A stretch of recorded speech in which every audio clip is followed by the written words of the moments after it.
The UN Security Council has given its approval for Trump's 20-point peace plan to end the war between Israel and Hamas.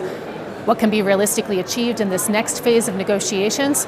I put that to Jordan's Foreign Minister Ayman Safadi at the Berlin Foreign Policy Forum in this special edition of Conflict Zone.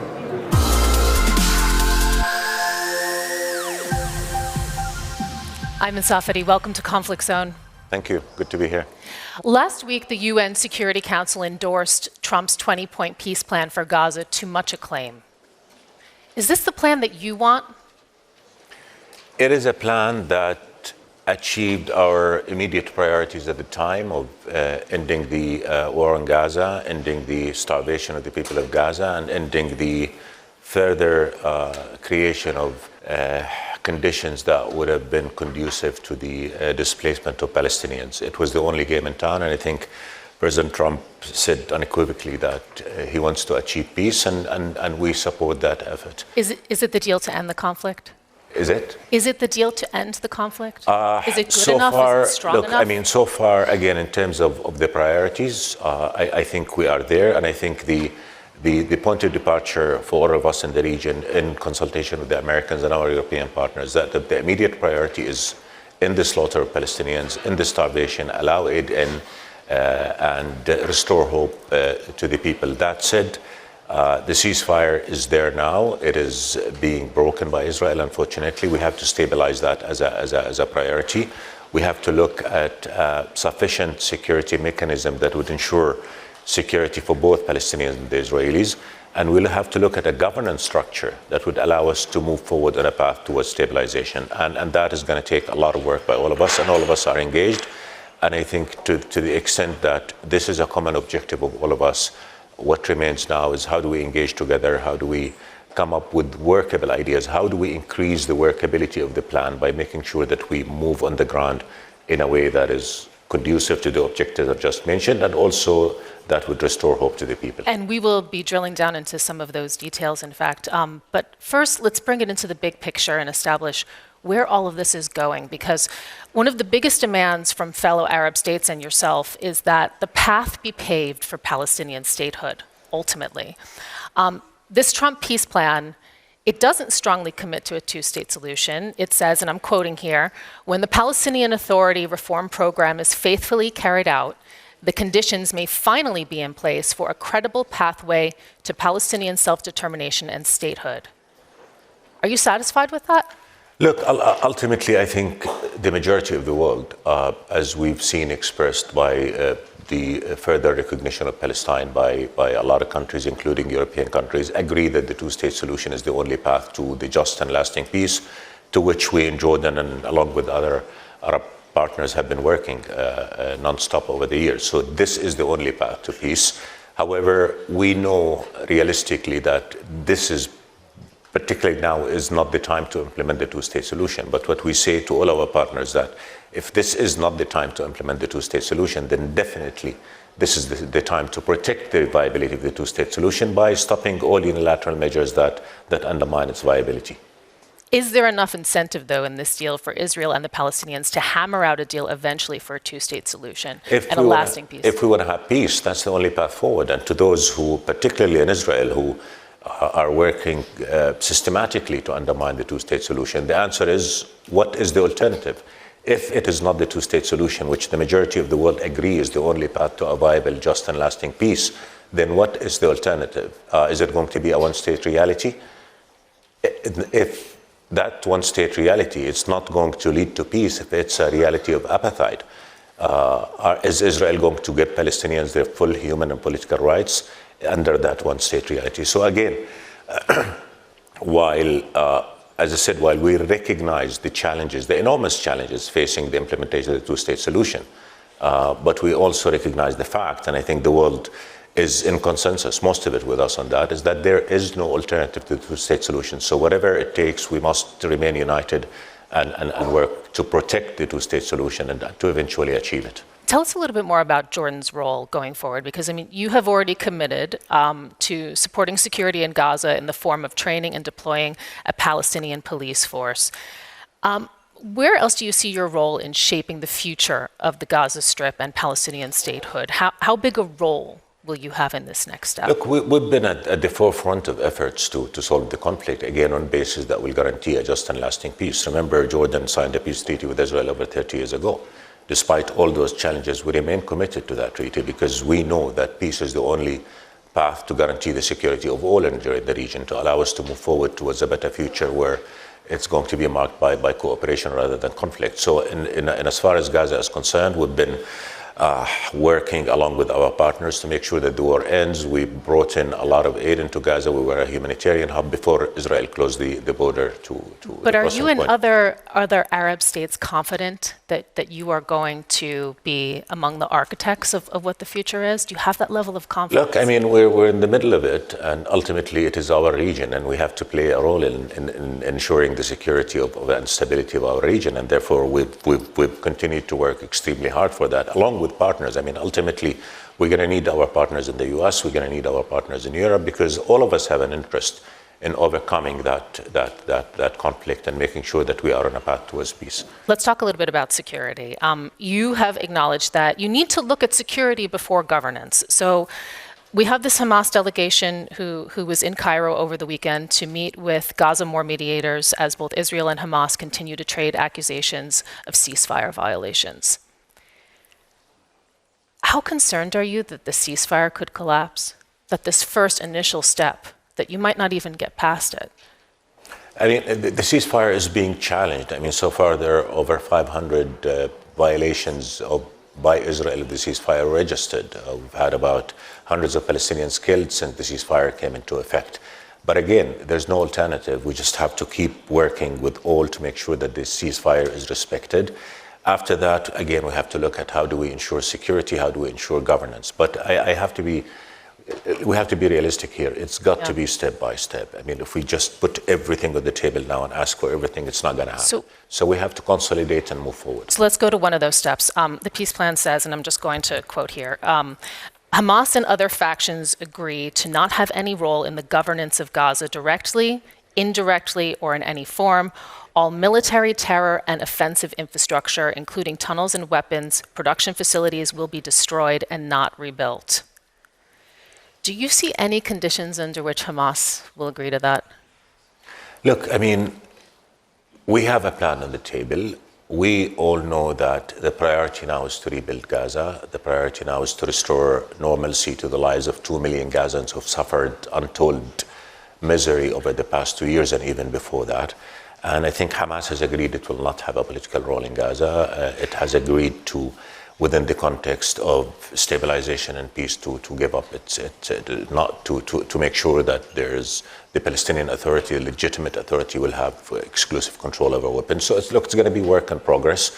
But I think ultimately, in order for us to be able to move forward, any plan for Gaza has to stand on a number of legs, if I may. First of all, ending the war, obviously, humanitarian support and early recovery, reconstruction, security, governance, and a political horizon. It has rejected the requirements to decommission its weapons. If it doesn't do so, is the deal dead? I think, look, I mean, there is an understanding that Gaza needs to be safe and secure for both Israelis and Palestinians. And I think we all know what the macro parameters look like. In terms of the micro details of how to manage that, that is something that's being discussed. And everything's got to be looked at as a comprehensive package. And again, as I said, we'll have to go step by step. Priority now, stabilize the ceasefire, get aid in, which is not coming in, by the way, in any sufficient numbers. According to the UN, the aid that's coming into Gaza since the ceasefire does not meet 20% of the need of Gaza.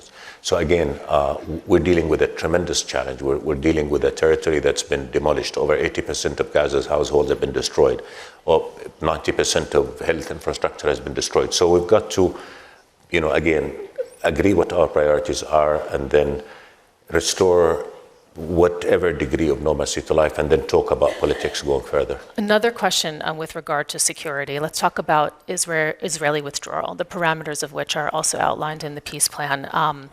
It's linked to a number of security steps, one of which includes having this international stabilization force, which is meant to be the long-term international security solution.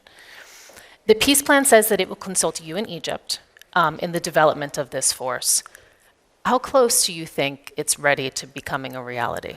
Look, a lot of details are going to have to be worked out. As I said, we have the Security Council resolution that sets the general parameters for moving forward. Now we have to work out the details. The details include how do we vet and train and deploy a Palestinian police that we believe must be in charge of the security of the Palestinians.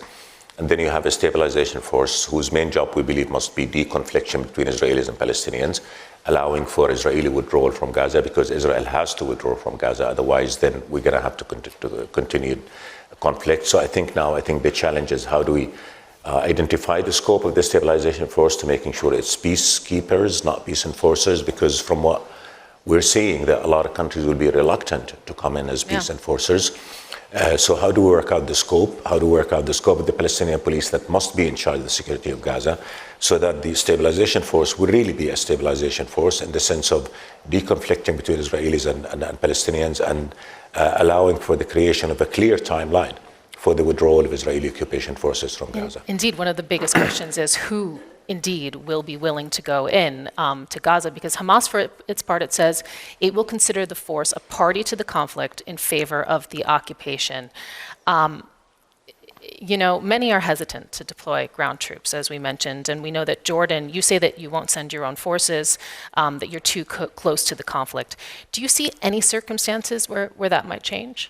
Look, we in Jordan are too close to the conflict to be deployed on the ground. However, we are helping, as you alluded to. We can help with the training of Palestinian police. We can help with we're sitting on the CMCC right now. We can be helping with the training of troops, coordination for their activities. We can be playing a major role, as we did in the past, in ensuring humanitarian support into Gaza. So there's a lot that we can do and have been doing, other than deploying troops on the ground, which, again, given how close we are to the conflict, is not something that we believe we should be doing, because it just will not be the right thing to do.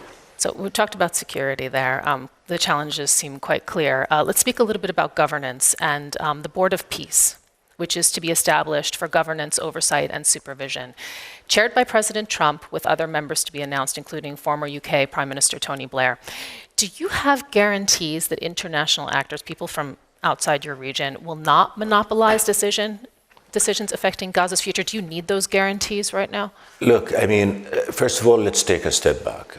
It took President Trump himself to get involved to end the war. And we all know it was only President Trump that could have ended the war, and he did that, and that's a great achievement. Now, President Trump says he wants to make sure that he achieve peace, and we all support that, and we'll all be working with the United States in our efforts to bring about the just and lasting peace. Again, as for details, there are a lot of details to be worked out, and again, we'll talk to anybody. There'll be questions about who's going to be on the Board of Peace, what interfacing is going to have with the Palestinian committee that must be running Gaza, the apolitical committee that everybody agrees must be in charge of Gaza. Decision making, all these things are yet to be developed. But I think the point of departure. What do you think the Arab presence on the board is? I think the point of departure for us in the Arab world is that the war has to stop. Humanitarian aid has to come in. Gaza must remain part and parcel of the occupied Palestinian territory, as in it has to be linked to the West Bank, because this is the land on which the Palestinian state must be built in order for peace to be achieved. So these are the parameters within which we're working, and of course, no displacement.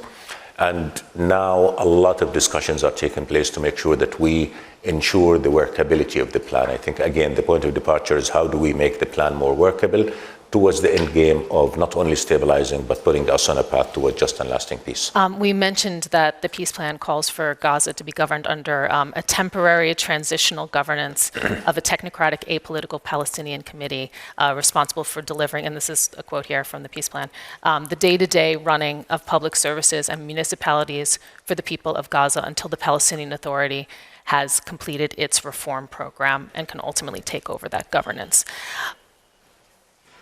Who should represent the Palestinians in the immediate term? Look, I think there's been a lot of discussion about that, and I think 15 names have been identified, and those names are being discussed now by all parties of the conflict. So 10 of them, 12 of them, 9 of them, will be, I think, ultimately chosen, and that will be the Palestinian Committee in charge of the affairs of Gaza. That said, we must make sure that there's a link to the West Bank, and ultimately the PA has to go back and assume governance of Gaza. So we're talking about transitional period, and again, this is probably, realistically speaking, this is a loss minimization phase where we stop the carnage, stop the killing, stop the destruction, stop the starvation, work the politics out from our perspective, move towards ultimately creating conditions conducive to the implementation of the two-state solution. So, and there are a lot of detailed questions. Who's going to be issuing birth certificates? We're not gonna, none of us wants to see a reality whereby you have Gaza as a separate entity from the West Bank. We don't want to have two. They must be linked. Now, how do we link them is something that is at the heart of discussions in the conversations that are taking place now. But again, as we talk about Gaza, if I may, we cannot forget what's happening in the West Bank, because whatever we do to stabilize Gaza, if the West Bank erupts in violence, then we would have lost it all. I want to have one more question about the plan, and this is a really big one because the scale of destruction in Gaza is absolutely enormous. You have the challenge of trying to convince investors, first of all, that the war is over and that they should move in. Amid all of that, you have some Israelis and Americans hoping to start reconstruction on Israeli-controlled territory. This is territory within the so-called Yellow Line. It's beginning near Rafah in the south, where Israel holds the largest chunk of land. It would create a so-called Old Gaza, and then that would be in the west, and then a new Gaza in the east. Look, do you accept that? Do you accept that? What I accept is that ultimately Israel has to withdraw from Gaza. The Yellow Line is a transitional line that must not become a permanent line. And but where should reconstruction start? Again, reality is going to force itself here, but we have to remember that you have 2 million Palestinians almost west of the Yellow Line. Mm-hmm. They are living in miserable conditions. They are living in tents. Quality of life is inhumane. Aid is not coming in. We've all seen the images of the floods pushing people out of the tents, which have become their life. So I think ultimately, again, we have all those ideas. I think if we all agree that what we want is to make sure that we stabilize Gaza, restore hope to Gazans, give Gazans their basic rights to a meal in the morning and a roof over their heads, then we got to work out details in a way that achieves that. So again, you're hearing a lot of ideas being floated here and there, but I think ultimately we're all going to have to come together and do what's right. And basically what's right and what's our priority is at least to make sure that the people of Gaza who've suffered untold misery over the past years do not continue to suffer, and that's how we move forward. You've spoken, including here, about how Gaza and the West Bank must remain an integral part of each other. October had the highest monthly number of Israeli settler attacks since the UN began documenting such incidents in 2006. That doesn't bode well for the future of peace and security, does it? And I'd like to ask you, in that line, I mean, you do have some pressure being exerted from the U.S. administration with Trump saying that the West Bank will not be annexed. Is that all falling on deaf ears? Look, I mean, I think it was extremely important that President Trump said he would not allow annexation of the West Bank. And I think that is a major contribution to ensuring that we still have real prospects for peace, because what Israel is doing in the West Bank is ultimately undermining the two-state solution. Settlers are terrorizing Palestinian civilians every day. There is an average of 7 to 8 settler attacks on Palestinians every day, killing people, destroying their property, cutting their olive trees, preventing them from harvesting the olive harvest. All of that is simply pushing the West Bank towards explosion, something that we do not want to see happening. So I think the ultimate question is, if the whole world agrees that settlements are illegal, if the whole world agrees that those inhumane attacks on Palestinians cannot continue, then what are we doing about that? And that's where we've been working with our partners in Europe and elsewhere to make sure that there are consequences for those actions. Over 100 Palestinians were killed in the past few months on the West Bank alone. Settlers have killed over 20 Palestinians. Not a single indictment has taken place. We haven't seen anybody being held accountable. So I think attacks on the Christian and Muslim holy sites, the suffocation of the PA by refusing to pay their custom money, all that is pushing the West Bank towards explosion, something that is to the detriment of everything we're doing if in terms of our objective to bring about peace and stability. You, as Jordan, you were only the second Arab country to agree a peace deal with Israel. That was back in 1994. A growing number of Jordanians opposed the deal. There's rising anger over the Israeli government's actions in the region, some of which you've just highlighted in your answer. There's been strikes in Lebanon despite a ceasefire, strikes in Syria and Qatar, of which you have spoken against. You have been caught in between the fight between Israel and Iran and have struck down Iranian projectiles bound for Israel.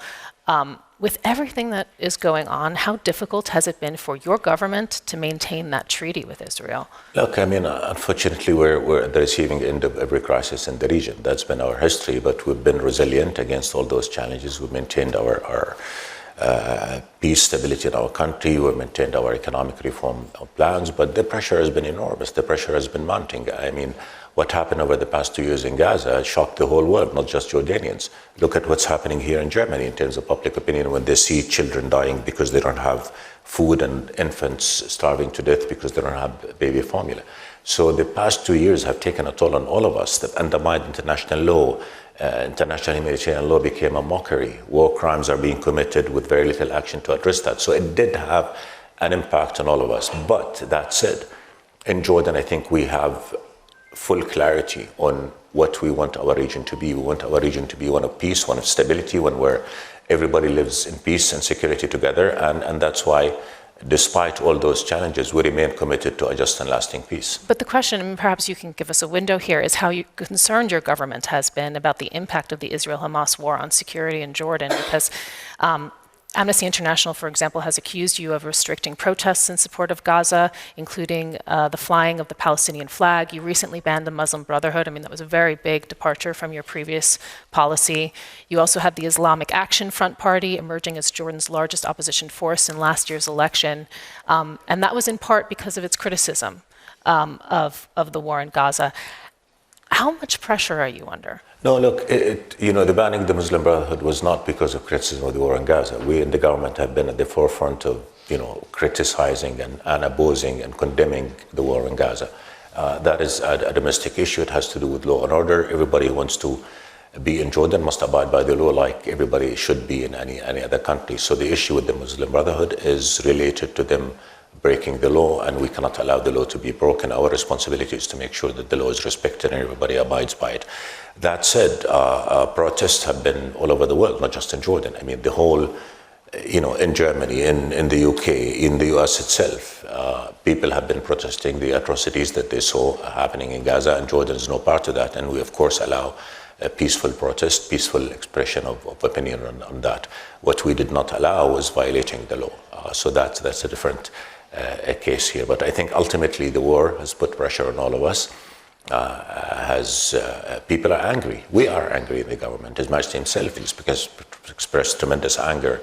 How could anybody not be outraged when you see a child starved to death, when you see 70,000 people being killed, when you see 17,000 children orphaned, 17,000 plus children have lost an arm or a leg, and against that, for instance, one of the projects that we did was to send mobile clinics to help install legs or arms to kids who've lost that. And it took us a lot of hard work to allow that into Israel. So but basically what I'm saying is that the atrocities, the massacres that we've seen in Gaza have taken a toll on every human being who watched. And again, that made it imperative on all of us to work towards ending that atrocity. I mean, it's undeniable that the cost of this conflict has been enormous. Nearly 70,000 Palestinians reported dead, 1.5 million people in need of emergency shelter items. Israel also having its worst terror attack in its history with nearly 2,000 dead, hostages taking, shattering its idea of security in the region. As a leader in the region, where do you find hope right now? Do you believe that a peace can emerge eventually from this hatred and suffering? Look, it has to. I mean, ultimately, we all share the region and we all want to live in peace in the region, but time alone is not going to do it. We have to ask, why are we here? why is it that conflict continues to be the reality of the Middle East? And I think that all of us are realizing that more and more. And I think the New York conference that Saudi and France put together, that saw over 140 countries supporting the declaration there, which is ultimately a declaration and a roadmap on how to achieve peace that will achieve the security of Palestinians, Israelis, and allow for all of us to cooperate on addressing common challenges, unemployment, creating future, restoring hope, education, technology, all environment, all of that. Ultimately, there is an illegal occupation of the Palestinian people and of the Palestinian land. It cannot continue. You have 5 million Palestinians living in the West Bank and Gaza. They want their freedom. They want to be able to go to school without their kids being checked 10 times on the road to school. They want to be able to invest and build and have education and eat. And, you know, they want the things that any child, whether in Jordan, in Germany, in Europe, in Africa, in Asia, want. So ultimately, that is the challenge we have. We have an illegal occupation that persists. Ending that occupation is the path to ensuring security for Palestinians and for the Israelis, because again, the ultimate question is, if it is not freedom for the Palestinians in their own independent state on their land, that lives in peace and security with Israel, that is secure, accepted, and normalized within the region, what is the alternative? So when Netanyahu and some of his radical ministers who dehumanize Palestinians, call for their extermination, say we will not allow a Palestinian state to emerge. Okay, what is your answer to the fact that you have 5 million people living under occupation that want to live, that want their freedom? So if it's not the two-state solution, then what? Ayman Safadi, unfortunately, we have to leave it there. Thank you so much for your time. Thank you for joining us on Conflict Zone. Thank you so much.